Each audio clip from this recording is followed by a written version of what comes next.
Hello, welcome to another quick episode of Together, looking at well-being, your good mental health, and the Christian hope. I want to talk to you today about relaxation, or at least begin a conversation which hopefully will extend over a few episodes. How do you relax? For a lot of people, maybe they say, I like sitting down reading a book, reading the paper, watching the TV, listening to some music, maybe taking a bath at the end of the day, going for a long walk, going for a run. There are all sorts of different ways that we can do things in life to help us relax. But often the things that we find most helpful are things that we can't actually transport into everyday life. Remember when we used to meet face to face? Well, maybe if you think back to times when perhaps you were in meetings at work or with the family or I don't know, wherever, it would have been very difficult to take into those meetings your bath. It would really cause an awful lot of raising of eyebrows. Now, I want to talk to you about a simple little technique which we can all do, which is part of the way that God has made us. It's part of the systems that He's given us that is actually central to the way in which we as human beings relax. Now, what I'm talking about is breathing, or at least taking a good deep breath. It's, if you like, the body's own natural sedative. And it's a gift to us from God to help us discharge some of that tension that we feel. Now, if I asked you to take a big deep breath, most people would do something like this. They puff out their chest, they pull in their tummy, a bit like Popeye in the cartoons. Now, I want to say straight away, that is the exact opposite of what a proper deep breath should be.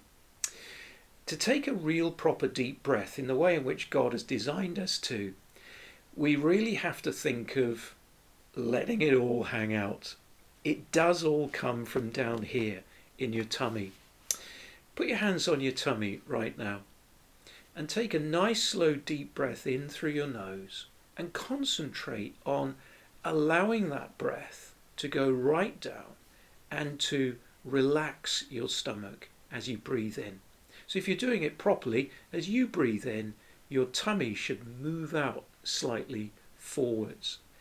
And that's because there's a muscle underneath all of that that's one of the most important muscles for breathing, called your diaphragm. And when your diaphragm relaxes, that allows the air right down into the bases of your lungs. You can get so much air in that way.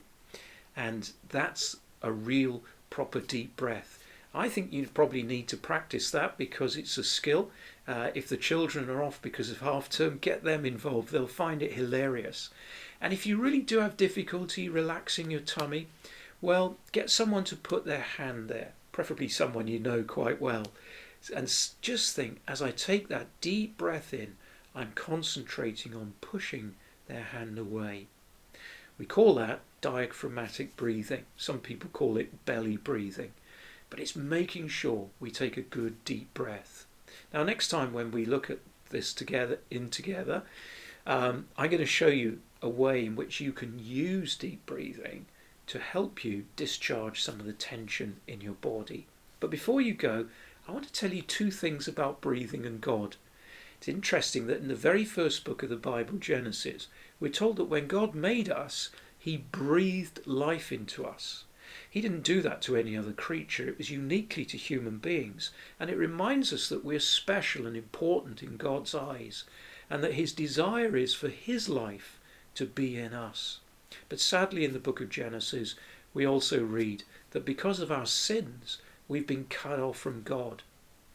Which brings me to the second area which the Bible speaks about God's breath, is that it tells us that actually the book we call the Bible is God's breath. It has been breathed out by God. So in other words, it's reminding us that when we read it, it's not just an opinion or a collection of ancient writings, but it's actually God speaking to us. And if we read the Bible honestly, we'll soon find ourselves pointed in the direction of one great conclusion, that it is all about Jesus Christ.